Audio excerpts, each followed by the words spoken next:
Hello students, today we discuss about the further topics of or we can say the next topic of electrical machines subject.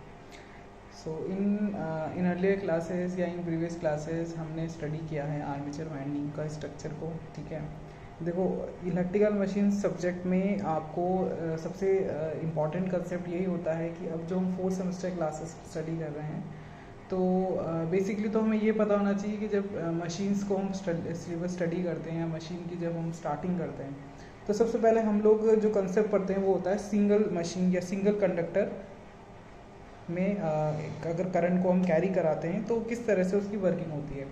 ठीक है, सो single conductor with the generator. ठीक है, single conductor with the generator, ये वाला action हम लोग सबसे पहले स्टडी करते हैं. तो सिलेबस के अकॉर्डिंग होना तो इसमें यही चाहिए था कि हमें जो स्टार्टिंग करनी चाहिए थी सिलेबस में वो ये होना चाहिए था कि हमें single conductor with the generator उसको हमें इम्प्लीमेंट करना चाहिए था. कैसे हम उसको एनालाइज कर सकते हैं. ठीक है, जो हम बिल्कुल बेसिक एकेडमिक क्लासेस से स्टडी करते हैं ना 10th क्लास में, जो हमने एक सिंपल सा आर्मेचर स्ट्रक्चर स्टडी करते हैं तो उसमें हम लोग 10th का कंसेप्ट उठा करके फिर हम हमारे जो बेसिक मशीन्स हैं उनके लिए स्टडी करते हैं.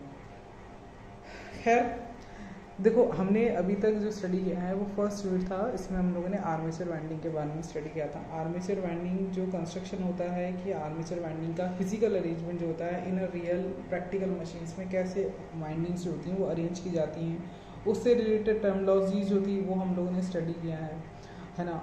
कोयल स्पान, पोल पिच, अभी ये जो भी कंसेप्ट है ना ये हम आगे के लेक्चर्स में भी हमारे बहुत ज़्यादा काम आने वाले हैं. तो मेक श्योर कि जो भी आगे हम लोग स्टडी करें उससे पहले हम प्रीवियस लेक्चर को देख कर के आएँ.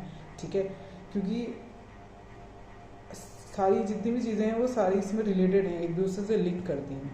ओके, सो वैसे जो ये कंसेप्ट अभी होंगे वो वैसे तो हम लोगों ने सब कुछ देख ही रखा है, पहले से पढ़ रखा है, लेकिन रोटेटिंग मशीन्स की जब हम स्टार्टिंग करेंगे और स्पेशली जब हम इंडक्शन और सिंक्रोनस मशीन की स्टार्टिंग करते हैं ना तो उसके अंदर वर्किंग प्रिंसिपल अलग होता है. ठीक है, वहाँ पे हमें रोटेटिंग मैग्नेटिक फील्ड का जो फिलॉसफी होती है या जो उसका एक्शन होता है, जो फिनोमेना होता है वो हमको समझना पड़ता है, which is a very typical and a very interesting topic regarding to the electrical machine students. Okay, so हमें अभी तक यही कंसेप्ट याद है कि हाँ वी कैन से हमने फ्लेमिंग का रूल स्टडी किया है जिससे कि थ्रू हम लोग ये समझते हैं कि हाँ इफ़ ये whenever conductor starting rotating between a magnetic field it will started realize और feeling some kind of force to the conductors. Okay, जिसको हमने बोला था BIL, जिसको हम बोलते हैं equals to BIL sine theta. ठीक है, जिसने जनरेटर मोटर बहुत अच्छे से पढ़ा होगा वो इन सब चीज़ों से रिलेट कर सकता है. ठीक है, सो उसमें हमने वहाँ पर जो फोर्स और जो टॉर्क स्टडी किया था वो DC के रिगार्डिंग था. और वो मशीन्स जो थी बेसिकली जहाँ DC होता है वहाँ पे चीज़ें बहुत ज़्यादा ही कॉम्प्लिकेटेड नहीं रहती, वहाँ ईजी रहती है. बिकॉज कॉम्प्लिकेशन इसलिए नहीं आती क्योंकि DC फिक्स्ड करंट है. ठीक है, एक सिंपल ये बोल सकते हैं फिक्स्ड जनरेटिंग फोर्स या फिक्स्ड मैग्नेटिक फील्ड ये क्रिएट करता है. यानी एक बार इसने नॉर्थ साउथ को क्रिएट कर दिया तो वो पोल्स होते हैं वो कभी भी फ्लक्चुएट नहीं करते या वो कभी वेरी नहीं करते हैं. ठीक है, बट हम AC के लिए इसलिए मैं बोलती हूँ कि ये जो कंसेप्ट आज हम स्टडी करेंगे basic principle of rotating machines, ये स्पेशली रिगार्डिंग होगा इंडक्शन मशीन्स के लिए और सिंक्रोनस मशीन के लिए. बिकॉज वहाँ पे जो हम सप्लाई दे रहे हैं, जो पावर सप्लाई हम उसको देते हैं वो कौन सी होती है, AC सप्लाई होती है, ऑल्टरनेटिंग नेचर की सप्लाई होती है. और विच इज वी कैन से दी कॉम्प्लिकेशन इसीलिए बढ़ जाते हैं मशीन्स में क्योंकि वहाँ पर जो मैग्नेटिक फील्ड है अभी तक जो हम स्टडी करते आ रहे हैं, पहला तो देखो दोनों मशीन्स का एक सिंपल सा आइडिया हम देते हैं कि जैसे कि हमने DC मशीन स्टडी किया था तो DC मशीन्स में क्या था कि जो मैग्नेटिक फील्ड से वहाँ पे सिर्फ आपका कंडक्टर ही रिवॉल्व कर रहा था, वही जो था मूवमेंट कर रहा था. फील्ड जो थी मैग्नेटिक फील्ड जो कि स्टेटर में डेवलप होती है वो DC नेचर का फ्लक्स होता है. ठीक है, क्योंकि हम इनपुट और आउटपुट दोनों में कौन सी सप्लाई देते हैं, DC जनरेटर को DC सप्लाई देते हैं. ठीक है, तो एक कॉम्प्लिकेशन इसलिए वहाँ पे हट जाती है कि वहाँ पे जो फ्लक्स है, जो मैग्नेटिक फील्ड होती है वो वहाँ पर फिक्स्ड होती है, बाकी जो आपका रोटर है वही वहाँ पर रिवॉल्व कर रहा होता है. सिंपल सी. ट्रांसफॉर्मर उससे भी ज़्यादा सिंपल होता है क्योंकि उसमें क्या है, ना तो रोटर, ना तो प्राइमरी पार्ट, ना ही सेकेंडरी पार्ट, दोनों ही आपके क्या होते हैं स्टैटिक बिहेवियर करते हैं, दोनों ही रिवॉल्व नहीं कर रहे होते हैं. तो जब भी कोई चीज़ रिवॉल्व करती है ना तो उसमें कॉम्प्लिकेशन उतनी ज़्यादा बढ़ जाती है, ठीक है। अभी तक तो हमने यही माना है कि या तो आपका रोटर रिवॉल्व करता है या हमारा स्टेटर फील्ड रिवॉल्व करता है, ठीक है।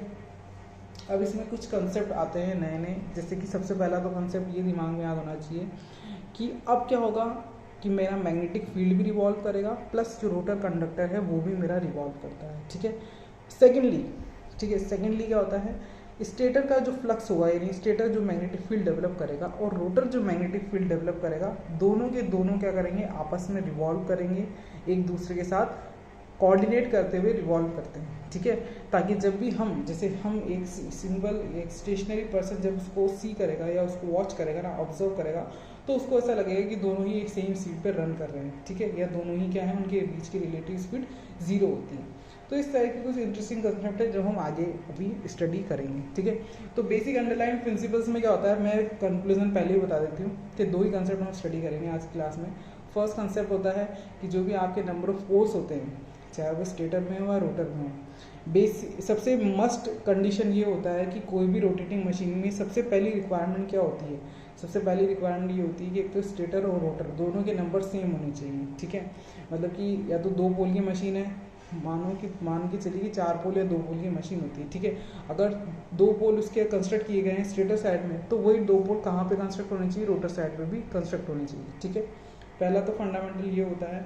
सेकंड फंडामेंटल ये होता है कि टू मेंटेन अ सस्टेन और a controllable amount of electromagnetic torque, the relative speed between the stator and the rotor MMF must be 0, ठीक है।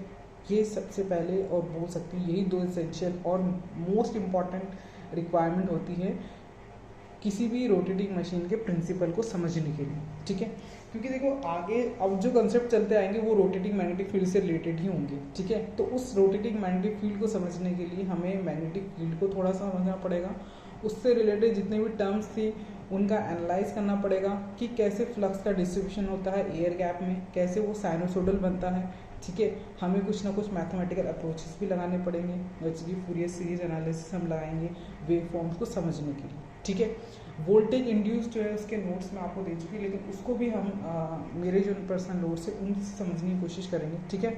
और तो ये जो यहाँ पे जो लिखा हुआ है वो बिल्कुल क्या है, बेसिक कंसेप्ट होते हैं, मतलब कि बिल्कुल बेसिक टर्मोलॉजीज हैं, क्योंकि शुरुआत हम बिल्कुल 0 से करेंगे, ठीक है। सबसे पहले देखो थीटा, ये टर्मोलॉजीज ऐसी हैं जो हमने पिछले सेमेस्टर में भी स्टडी किया है, लेकिन फिर भी मैं बिल्कुल 0 से हम लोग स्टडी करते हैं, ठीक है। टॉर्क क्या होता है, फ्लेमिंग्स रूल क्या है, फैराडेज लॉ क्या है, इसका सिर्फ ब्रीफ नहीं, सिर्फ इसका मैं बिल्कुल 1 लाइन आंसर दूंगी, क्योंकि ये सब चीज़ें हम पहले पढ़ चुके हैं, ठीक है। तो थीटा इट वॉज, सबसे पहले तो हमें ये समझना है कि थीटा क्या होता है। Theta is nothing but an angle, ठीक है। थीटा एक एंगुलर पोजीशन को शो करता है, ठीक है। हम एक कोई भी ऑब्जेक्ट होगा या कोई भी हम कैलकुलेशन करते हैं ना, या फील्ड की बात कर लो, मैग्नेटिक फील्ड का जब हम अप्रोच करेंगे तो किसी भी एक पर्टिकुलर रेफरेंस वैल्यू से हम इस एंगल को कैलकुलेट करते हैं, ठीक है।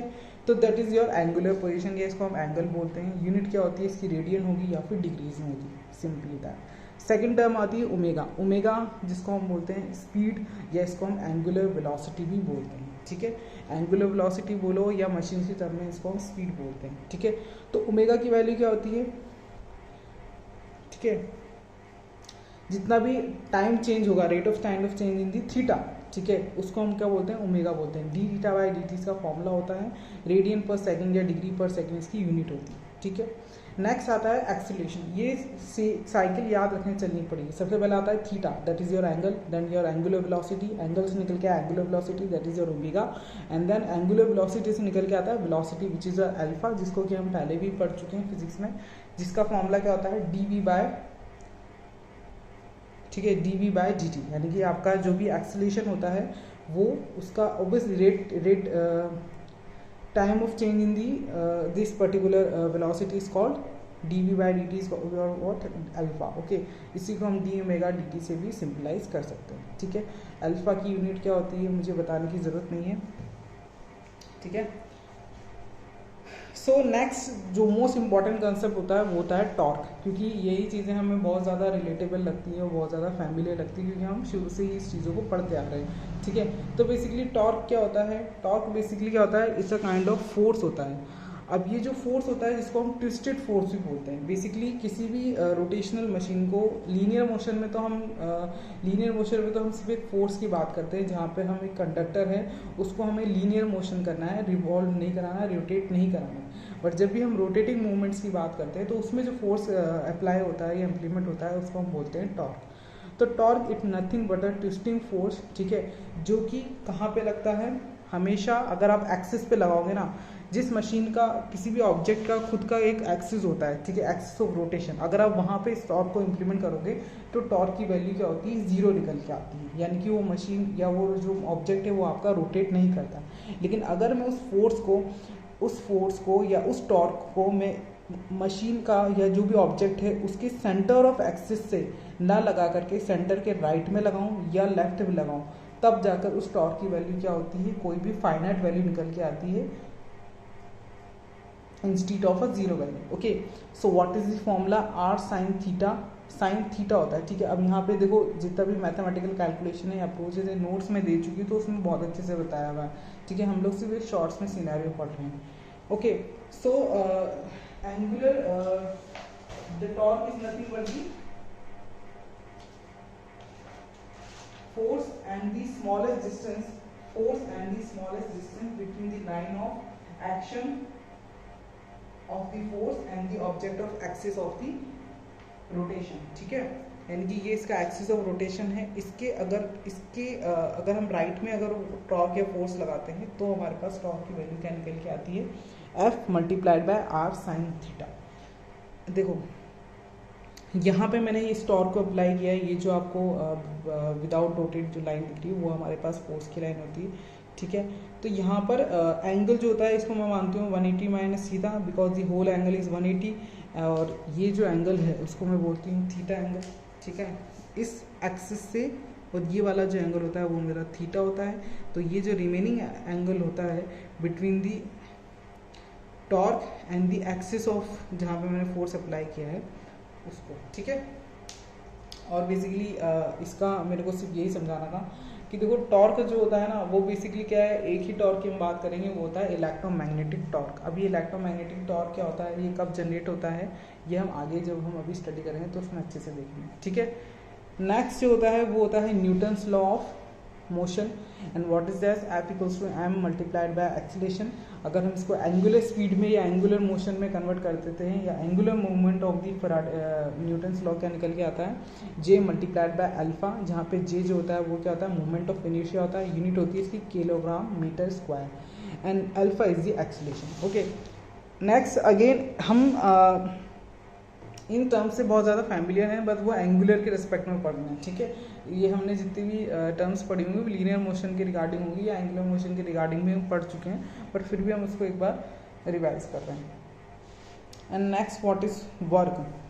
Work is nothing but torque multiplied by theta. Okay, power, ठीक है, power is what? Rate of doing a work, ठीक है, dw बाई dt। तो इसी से हम उसको अगर मॉडिफाई करेंगे तो हमारे पास पावर का फॉर्मूला टॉर्क और एंगुलर वेलोसिटी के टर्म्स में क्या आता है? टी ओमेगा, ठीक है, p multiplied by T into omega. And next होता है फेराडेस लॉ, जो कि हम सब फैमिलियर हैं, बहुत सी क्लासेस में हम देखते आ रहे हैं, equals to N d phi by D t, ठीक है। This is the angle. Okay, अब नेक्स्ट जो होता है एक तो ये चीज़ हमें याद होना चाहिए। देखो इसमें 2-3 लॉज होते हैं, मैं आपको बता देती हूँ कौन कौन से लॉज हमें याद होने चाहिए। सबसे पहले तो हम लोग फिजिक्स में भी आपने पढ़ा होगा ampere सर्क्यूटल law, ampere सर्क्यूटल law. First law तो ये होता है, ठीक है। सेकेंड लॉ होता है इसके अंदर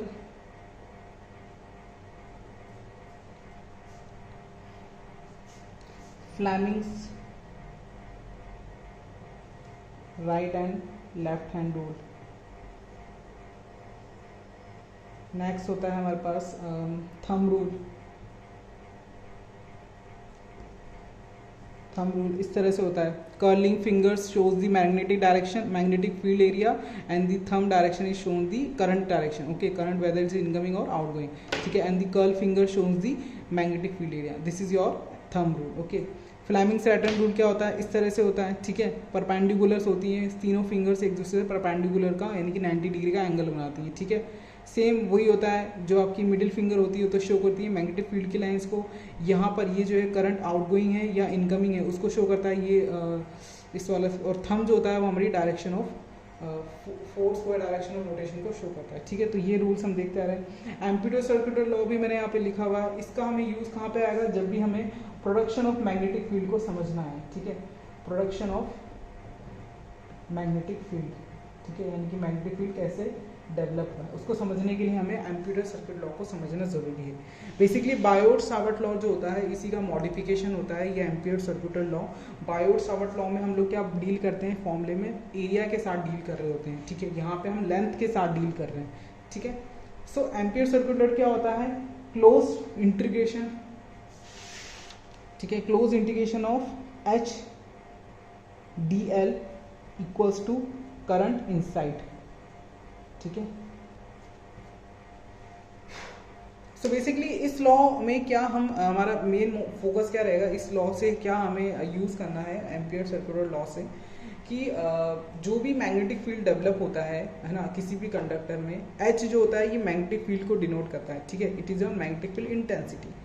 तो जितना भी एक क्लोज कंडक्टर में या क्लोज पाथ में जो भी मेरा मैग्नेटिक फील्ड होता है, ठीक है, वो जो मैग्नेटिक फील्ड का जनरेशन है वो किसके थ्रू हुआ है, या स्लो जिस जो एक मटेरियल, कौन सा मटेरियल, जितना भी करंट, मान के चलो कि ये पूरा मेरा मैंने एक एम्पियर लूप बनाया है, ठीक है, ये मान लिया मेरा कोई डॉट है, ठीक है, इसके आसपास मैंने एक लूप क्रिएट कर दिया है। तो जितना भी कंडक्टर में करंट माइनस है प्लस है, यहाँ पे मैंने मान लिया चार्ज है कुछ, ठीक है, जितना भी करंट इसमें इनकमिंग हो रहा है या आउटगोइंग हो रहा है, या जितना भी नेट करंट है ना इस कंडक्टर के अंदर और कंडक्टर के बाहर, ठीक है, उस कंडक्टर के उस करंट की वजह से क्या होता है, इस पर्टिकुलर कंडक्टर में क्या होता है, फील्ड जनरेट होती है, ठीक है। तो बेसिकली मैग्नेटिक फील्ड जो जनरेट होता है वो उस पर्टिकुलर कंडक्टर में या लूप के बाहर या अंदर जो भी करंट का अमाउंट है उसके ऊपर डिपेंड करता है, या रिस्पॉन्सिबल कौन सा चीज़ होती है मैग्नेटिक फील्ड को जनरेट करने के लिए, करंट के कंडक्टर के में जो भी करंट है, ठीक है। तो वो चीज़ हम अभी आगे देखेंगे। ये रूल लगता है स्लॉट्स के अंदर, जब हम जो नंबर ऑफ स्लॉट्स लगे होते हैं ना मशीन के अंदर, उसमें जब हमें करंट की वैल्यू या मैग्नेटिक फील्ड की वैल्यूज निकालनी होती है तब उसमें हम अच्छे से समझेंगे, ठीक है। तो इस तरह की कुछ रूल्स होते हैं। और एक चीज़ और एक फंडामेंटल जो होता है वो हमें क्लियर होना चाहिए कि परमेबिलिटी, ठीक है, कुछ टर्म्स हम पहले से ही देखते आ रहे हैं। एक होता है मेरे पास phi equals to B multiplied by A होता है, ठीक है, B is the density of the magnetic field and A is the area of the cross section of particular material. जितना भी मटेरियल हम यूज़ करेंगे बेसिकली वो कौन सा मटेरियल होता है, फेरोमैग्नेटिक मटेरियल को हम यूज़ कर सकते हैं, फेरोमैग्नेटिक मटेरियल, ठीक है। जो ट्रांसफार्मर कोर्स होती हैं वो फेरोमैग्नेटिक मटेरियल का बना होता है, और प्लस रोटर और स्टेटर को जो भी हम कंस्ट्रक्शन देखेंगे ना वो हमेशा कौन सा होता है, आयरन का हम यूज़ कर सकते हैं, आयरन का ही हम यूज़ कर सकते हैं, ठीक है, आयरन, स्टील आयरन या फिर कास्ट आयरन, है ना, पर हम स्टील आयरन का यूज़ करते हैं, ठीक है। तो रोटर स्टेटर का कंस्ट्रक्शन हमेशा आयरन का बना होता है।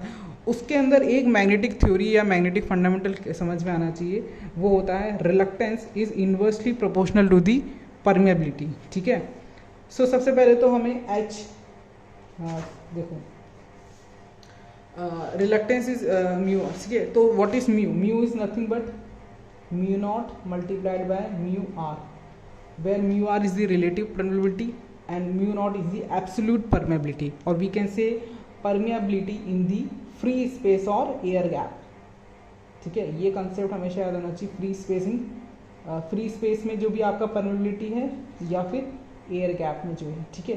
क्योंकि आगे हमें इस लेक्चर के बाद या ये बेसिक फंडामेंटल क्लियर करने के बाद हमें जो स्टडी करना है वो होता है एमएमएफ और flux distribution in the air gap, okay. क्योंकि बेसिकली जो भी आपका ईएमएफ डेवलप होगा ना वो कहाँ पे डिपेंड होता है, वो आपका जो भी एमएमएफ क्रिएट होता है वो कहाँ पे क्रिएट होता है, एयर गैप में भी जनरेट होता है, ठीक है। तो इसलिए हमें ये कंसेप्ट हमेशा याद होना चाहिए। देखो म्यू नॉट की वैल्यू होती है 4 पाई इंटू 10⁻⁻⁷ हेनरी पर मीटर, ठीक है। This is the unit. हमेशा याद रखना चाहिए कि परमेबिलिटी हम आयरन का यूज़ क्यों कर रहे हैं, क्योंकि परमेबिलिटी हमें क्या शो करती है कि कितना अमाउंट ऑफ मैग्नेटिक फील्ड जो होता है ईजिली स्टेबलाइज हो सकता है एक पर्टिकुलर कंडक्टर में, ठीक है। हम क्या चाहते हैं कि मिनिमम करंट का रिक्वायरमेंट हो हमारा फ्लक्स को डेवलप करने के लिए, ठीक है। इस कंसेप्ट को कौन बताता है, हमें म्यू बताता है, ठीक है। फ्लक्स प्लस एक होता है मैग्नेटोमोटिव फोर्स एमएमएफ, ठीक है। बेसिकली जिस तरह से करंट को प्रोड्यूस करने के लिए we need some kind of pushing force which is called voltage in case of the electrical circuit, but we can deal with the magnetic, but when we deal with the magnetic circuit, this pushing force is converted into the magnetomotive force and which is solely responsible to create a flux, ठीक है। So basically H जो होता है ना, यानी कि जो मेरा इंटेंसिटी वाला फैक्टर है मैग्नेटिक फील्ड इंटेंसिटी, वो बेसिकली क्या शो करता है कि how much kind of force I have to apply to stabilize a fully या satisfied amount of the flux in that particular machine, okay. तो H तो क्या बताता है, H तो क्या बताता है, कितना कितना अमाउंट का फोर्स, यानी कि मैग्नेटोमोटिव फोर्स मुझे लगाना पड़ेगा एक फ्लक्स को स्टेबलाइज करने के लिए। एंड परमेबिलिटी जो होता है वो मेरा बताता है कि कितना इजीली फ्लक्स जो होता है या मैग्नेटिक फील्ड जो होता है वो जनरेट कर जाता है, ठीक है। उससे जैसे कि कंडक्टिविटी क्या बताता है, कंडक्टिविटी बताता है कि कोई भी करंट कैरिंग कंडक्टर कितना करंट कैरी कर सकता है। सेम उसी वे में परमेबिलिटी का शो करता है आपका, या परमियंस जो होता है या परमेबिलिटी बोलो, वो बात सेम ही है, ठीक है। ये दोनों टर्म्स रिगार्डिंग सेम ही होता है। दोनों क्या शो करते हैं, कितना easily without less number of the reluctance easily मेरा फ्लक्स जो होता है वो मटेरियल या जो भी कोर है या जो भी मैग्नेटिक फील्ड है उसके अंदर सस्टेन कर सकता है। सो दिस इज दी वॉट। अच्छा, एक चीज़ और होती है कि रिलक्टेंस, हाँ एक होता है mu is inversely proportional to the reluctance. जिस पाथ का रिलक्टेंस जितना कम होता है वहाँ पे परमेबिलिटी उतनी ही ज़्यादा होती है, यानी कि आपका जो भी मतलब एक चीज़ समझना कि परमेबिलिटी कहाँ की ज़्यादा होती है, आयरन की ज़्यादा होती है, ठीक है। आयरन की परमेबिलिटी सबसे ज़्यादा होती है, 100, 1000, 200 जो भी अमाउंट को देना हो उतनी होती है। लेकिन एक एयर गैप की परमेबिलिटी कितनी होती है, 4.2 10⁻⁷, तो कितना छोटा अमाउंट होता है, ठीक है। तो इस कंसेप्ट को याद रखना चाहिए कि परमेबिलिटी किसकी ज़्यादा होती है, ठीक है। What is the concept behind this particular section. So now we move on to the next topic, which is the basic principle of the rotating machine, which is nothing but we have to study the two basic principle. First one is the stator, number of stator poles is obviously equals and always be equal to the number of rotor poles, okay. And second fundamental rule is to maintain the sustained or a controllable amount of electromagnetic torque, we have to fix the relative speed will be zero between the stator and the magnetic field, okay. So इस concept को हम लोग अब समझने की कोशिश करते हैं। सिंपली कुछ भी नहीं है उसमें भी, ऐसे ही मैं एक बार आपको बता देती हूँ। सबसे फर्स्ट जो रूल होता है वो ये देखना है कि हमें टॉर्क को कैसे करना है। देखो अभी तक जो हमने डायग्राम्स देखे ना, उसमें हमने इस तरह का डीसी मशीन्स में जो हमने डायग्राम देखा है वो इस तरह का होगा। ये होता है एन और सेकंड होता है एस। यहाँ पे मेरा इस तरह का एक रोटर मैंने इस तरह से यहाँ पे फिक्स्ड कर रखा होता है। And we have the number of brushes over there, okay. Next we have the number of conductor, ठीक है। ये हमने आर्मेचर रिएक्शन जब मैंने आपको वीडियो लेक्चर स्टडी कराया था उसमें भी मैंने यही डायग्राम शो किया था। And the number of flux lines are going over NS to N2S, ठीक है। The origin of the starting of the particular flux line from the north side and the termination is on the south pole side, okay. So this thing is you have to clear in your mind, okay. Next is what we have to if you want to calculate the number of current, yeah, what is the requirement of the current in the particular conductor. So what we can do, we have to apply the Fleming's left on right rule. Okay, Fleming right hand rule कहाँ पे लगता है, जब मैं generator का working देखती हूँ, और अगर फ्लेमिंग का लेफ्ट हैंड रूल लगाना है तो we have to deal with the motor section only. Okay, so ये रूल्स मैंने आपको पहले बताया थे.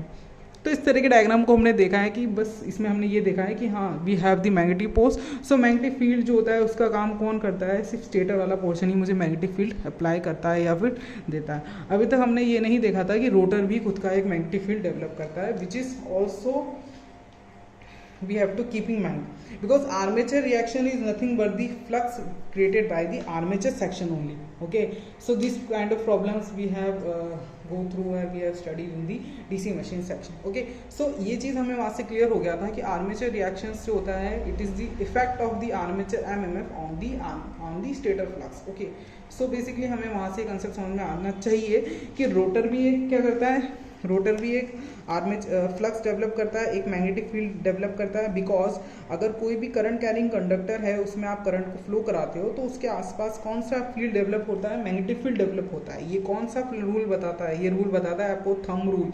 ठीक है, जिसमें कि बोलते हैं कर्ल फिंगर्स जो होती है करंट की डायरेक्शन, अगर आपकी thumb is the thumb is showing the direction of current, whether it is incoming or outgoing, and the curling finger shows the direction of amount of area of the magnetic field. Okay, so this thing you have to clear in your mind. Now next जो होता है, अब इसमें थोड़ा सा modification आएगा जो हम अब कंसेप्ट स्टडी करेंगे, क्योंकि अब हम ये वाला डायग्राम ड्रॉ नहीं करेंगे जो मैंने पहले ड्रॉ किया था. हम लोग सिंपली क्या करेंगे, अब हम लोग स्टेटर और रोटर दोनों के फील्ड को हम यहाँ पे सिंपलाइज करेंगे, यहाँ पे पिक्चराइज करेंगे. So for that I have to make two diagrams to understanding the basic principle regarding. First principle is regarding the electromagnetic torque. ठीक है, इलेक्ट्रोमैग्नेटिक टॉर्क. ठीक है, जिसको मैंने TEM बोला है. देखो इलेक्ट्रोमैग्नेटिक टॉर्क कैसे जनरेट होता है, when the stator and the magnetic field both are interacting with each other, then the force phenomena और torque phenomena occur, which is called electromagnetic torque. Electromagnetic क्यों बोला है, because we are using electromagnets over there. ठीक है, electromagnets use कर रहे हैं, इसीलिए मैंने टर्म लिया है electromagnetic. And how we can construct electromagnets, if we have to construct the electromagnets, we do nothing but what we have to wound a wire on the particular poles. Okay, suppose we have this is your north pole. So if I want to create an electromagnet, so what I can do, I can do this ki I have just putting a wire on the surrounding of the surface of the core part of the pole, and remaining the pole shoe and pole area are left over. Okay, so this is your electromagnet, है ना. ये चीज़ हम पहले से पढ़ चुके हैं. देखो इलेक्ट्रोमैग्नेट्स क्यों यूज़ करते हैं, बिकॉज हम लोग को अगर हमें मैग्नेटिक फील्ड को कंट्रोल करना है ना, तो by changing the amount of current in the particular electromagnet we can change the flux area और field area. And permanent area में, परमानेंट मैग्नेट्स में क्या प्रॉब्लम होता है कि उनकी जो इंटेंसिटी होती है, जो फील्ड होता है ना, उसको आप कंट्रोल ही नहीं कर सकते. ठीक है, तो इसीलिए हम लोग इलेक्ट्रोमैग्नेट का यूज़ करते हैं. ये चीज़ में हम लोगों ने पहले देखा है, कुछ इसमें नया नहीं है. सो हमको दो डायग्राम यहाँ पे कन्फ्यूजर करने हैं. हम लोग दो डायग्राम्स को से इलेक्ट्रोमैग्नेटिक टॉर्क का फंडामेंटल स्टडी करेंगे. सो दिस इज ठीक है, इतने कुछ सुंदर डायग्राम नहीं बनेंगे, बट फिर भी समझने की कोशिश करना. ये देखो, तो देखो ये this is the outer periphery is what, which is my stator पास. ठीक है, दो डायग्राम्स लिए मैंने, और ये सिंपली आप समझ सकते हो कि ये हम लोग इंडक्शन और सिंक्रोनस मशीन की बात करते हैं. ठीक है, क्योंकि देखो सस्टेनेबल, मैं यहाँ पर बात कर रही हूँ टू मेंटेन दी सस्टेन और control amount of the electromagnetic torque which is only accomplished in the synchronous machine और the induction machine. So we are not bother about the DC machine, है ना. हम लोग को डीसी मशीन से यहाँ पे कोई प्रॉब्लम नहीं है, क्योंकि डीसी मशीन में ये चीज़ होती ही नहीं है. ओके, सो सबसे पहले क्या है, यहाँ पर हम लोग यहाँ पे लगाएंगे NS, दूसरा होता है यहाँ पर SS. ठीक है, एक मिनट, यहाँ पे है ये मेरा नॉर्थ पोल, ठीक है, स्टेटर का है, that's why we I am putting this S sign over there. Okay, next होता है यहाँ पर S S which is your south pole. Same ये हो गया मेरा figure number 1 and that is your figure number 2, ठीक है। This is your N S again and this is your N S R S S again. Okay, अभी तक हम लोगों ने देखा है कि स्टेटर ने जो फील्ड जनरेट किया है उसमें 2 पोल्स हैं, ठीक है। एक तो होता है मेरे पास नॉर्थ और एक होता है साउथ। ओके, 2 ही पोल्स होते हैं ना इलेक्ट्रिक मैग्नेटिक फील्ड में, उसके अलावा तो कोई पोल्स होते नहीं है, एक होता है नॉर्थ और एक साउथ, ठीक है। नेक्स्ट हम बनाते हैं रोटर, ठीक है। Suppose we have using cylindrical type of rotor, okay, we are not using the projective type of poles over there, ठीक है। देखो रोटर कंस्ट्रक्शंस बोल दो या फिर आप स्टेटर कंस्ट्रक्शन बोल दो, 2 ही टाइप के होते हैं। या तो हम लोग सिंपली एक स्टेटर इस तरह से ही बना सकते हैं या प्रोजेक्टिव नेचर का ही बना सकते हैं, जैसे कि इस तरह का होता है ना, इसको बोलते हैं प्रोजेक्टिव पोल्स, ठीक है, जो हमने अर्लियर क्लासेस में भी देखा है। इस तरह के मैंने प्रोजेक्टिव पोल्स का कन्फिगरेशन भी देखा था, ठीक है। यहाँ नॉर्थ होता है, यहाँ साउथ होता है। So depending on the rotor classification हम लोग उसको यूज़ करते हैं ना। सिंक्रोनस मशीन में इस रोटर को हम लोग 2 टाइप में, 2 पार्ट्स में डिवाइड करते हैं, होता है सिलेंड्रिकल और दूसरा होता है सेलियन पोल टाइप या projecting poles type of the rotor construction. So this is the north pole which is created by the rotor and which is your south pole which is created by the rotor by itself. Okay, so now suppose कीजिए कि अभी जो हम लोग concept लेके चले उसमें हमें यही मानना है कि जो भी मेरा करंट कैरिंग कंडक्टर होगा स्टेटर का, है ना, सपोज करो वो लोग कैसे लगे होंगे, यहाँ पे स्लॉट्स कटिंग हो रखी होगी, ठीक है, यहाँ पे स्लॉट्स कटे हुए होंगे, इनमें ये स्टेटर आपका फिक्स्ड है, ये स्टेटर आपका मूव नहीं करेगा और इसके अंदर जो भी आपके कंडक्टर्स हैं वो भी क्या हैं, फिक्स्ड हैं, वो भी रिवॉल्व नहीं करेंगे। Okay, so it will create a fixed magnetic field. I have to say that इसने जो भी आपका मैग्नेटिक फील्ड जनरेट किया, एक होता है नॉर्थ साइड का और एक होता है साउथ पोल, ठीक है। 2 पोल इसने जनरेट कर दिए स्टेटर ने और ये फिक्स्ड हो गया, इसका काम खत्म। अब नेक्स्ट जो कि मेरा रोटर है, ठीक है, नेक्स्ट जो क्या मेरा रोटर होता है, इस रोटर में भी क्या होगा, एक रोटेटिंग पोल या मैग्नेटिक फील्ड जनरेट होगा, जिसको मैंने नाम दिया है, सपोज ये NR हो गया बिकॉज यहाँ पे रोटर की बात की जा रही है, और ये मेरा SR है, ठीक है। South pole in the rotor and north pole in the rotor, ठीक है। इस तरह से मैंने इनको शो किया है। अब इसका अगर आप फिजिकल अरेंजमेंट देखोगे तो ये हवा में नहीं है, यहाँ पे भी स्लॉट्स कटिंग होगी, स्लॉट्स के अंदर यहाँ पर इस तरह से, यहाँ पे बीच में मेरा एक शॉफ्ट होगा और ये ऐसे रिवॉल्व कर रहा होगा, वो सारा है, ठीक है। बट हमने सिर्फ अभी अंडरस्टैंडिंग के लिए इस तरह का डायग्राम जो है वो सपोज किया है। अब देखो इलेक्ट्रोमैग्नेटिक टॉर्क कैसे लगेगा, कैसे वो जनरेट होता है। हाँ देखो यहाँ पे ये जो दोनों पोल्स होंगे नॉर्थ साउथ का है, देखो different poles are always attracted to each other and the same poles are repel each other. Okay, this concept might be you have restored in your mind and just revised it in your mind. Okay, so north and north, these both poles are the same pole हैं, तो क्या होंगे ये आपस में एक दूसरे को डिस्ट्रैक्ट करेंगे और रिपेल करेंगे।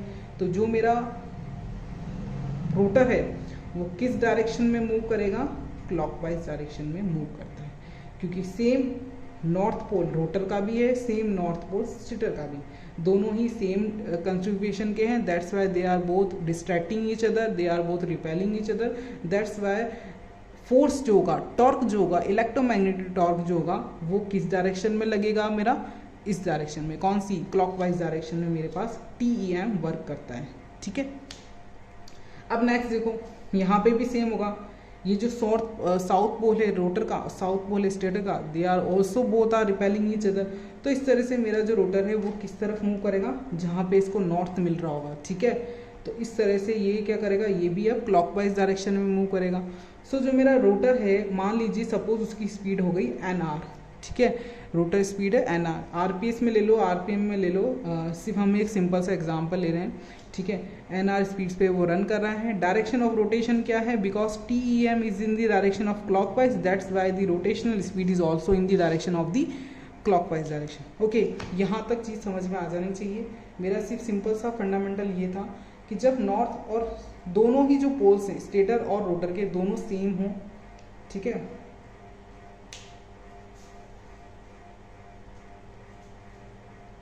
तब वो किस तरह से वर्क करेंगे। Okay,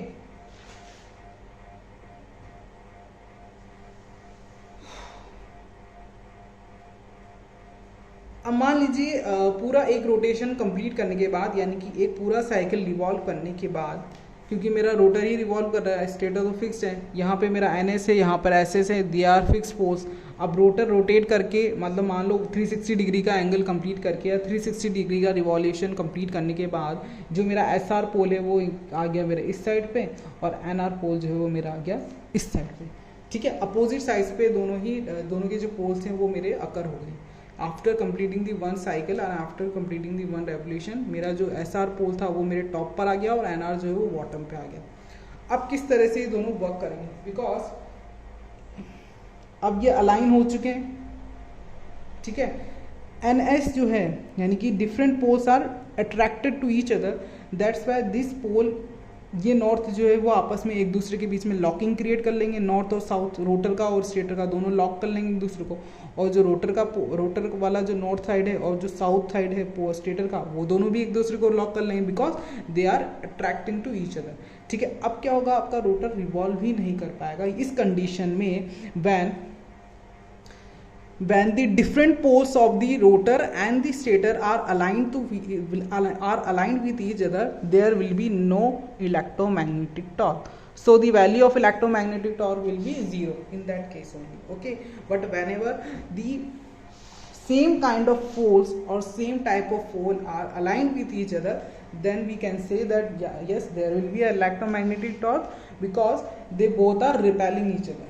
But in the second case, when the both are different poles and they are attracting with each other and they are aligned also, then we can say the electromagnetic torque value is 0. So what is the conclusion? So conclusion is that कि मुझे क्या चाहिए कि जो torque मेरा इस first case में generate हो रहा है ना, वही केस मुझे सेकंड केस में भी चाहिए, ठीक है। सो हमारा रोटर तो क्या है, उसका टेंडेंसी क्या है, उसका प्रिंसिपल क्या है, उसका बिहेवियर क्या है, वो तो रोटेट करेगा, ठीक है। इसका मतलब ये थोड़ी ना है कि अगर मेरा रोटर अलाइन हो गया स्टेटर के साथ, if they have the different poles over there, then we don't have the rotor concept, we don't have the electromagnetic torque, and हमारा मशीन रन ही नहीं करेगा उस केस में, ठीक है। मशीन की स्पीड जो हो जाएगी वो 0 हो जाएगी, ठीक है। सो उसके लिए हमारे पास एक मैंडेटरी कंडीशंस क्या होना चाहिए, ठीक है। उसके लिए मेरे पास क्या कंडीशन होना चाहिए कि मेरा जो रोटर है ना, उसको, जो मेरा फील्ड है ना स्टेटर का, उसको भी रिवॉल्व करना चाहिए, ठीक है। जैसे मान लो ये मेरा यहाँ पे देखो, इस तरह से देखो, ये है मेरे पास एन एस, ठीक है, इस तरह से बना दिया मैंने इसको और अच्छी तरह से, ये है मेरा एस एस, ओके, इस केस में है। और जो मेरा ये मेरा स्टेटर है ना, जो रोटर है, वो भी मेरा इसी केस में हो गया, एन आर और एस आर, ठीक है। तब तो ये क्या कर लेगा, रिवॉल्व कर लेगा इस डायरेक्शन में, सॉरी इस डायरेक्शन में, ठीक है, यहाँ पे रिवॉल्व कर लेगा, ठीक है, इस केस में। बट जब एन एस और एस एस, ठीक है, दोनों ही मेरे सेम पोल, डिफरेंट पोल्स के आ जाएंगे, यहाँ एस आर हो गया, यहाँ पर ये एन आर हो गया, तब ये दोनों क्या होंगे, इसको इस तरफ खींचेगा, इसको इस तरफ खींचेगा, लेकिन ये रिवॉल्व नहीं कर पाएगा, because they are attracted to each other, ठीक है। सो इस केस में मेरे पास इलेक्ट्रोमैग्नेटिक टॉर्क 0 हो जाएगा। बट अगर मैं इस रोटर को भी, स्टेटर की मैग्नेटिक फील्ड को भी रिवॉल्व कराऊं, सपोज करो कि ये मेरे पास मेरा स्टेटर है, ठीक है, ये मेरा एस एस हो गया, यहाँ पे मान लो ये एन एस ही मान लो, दोबारा से एन एस हो गया, ये मेरा यहाँ पर एस एस हो गया, ठीक है। सो नेक्स्ट मेरे पास यहाँ पर मान लीजिए मेरा एन आर है और ये मेरा एस आर हो गया।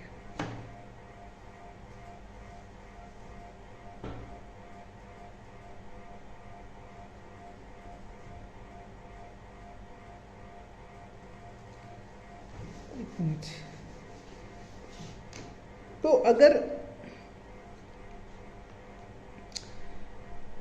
मेरा ये जो स्टेटर है वो भी सेम स्पीड पे रन करेगा या मैं इसको भी रोटेट कराऊंगी, देन ओनली क्या होगा, मेरे पास एक सस्टेन्ड और इलेक्ट्रोमैग्नेटिक टॉर्क क्रिएट होता है।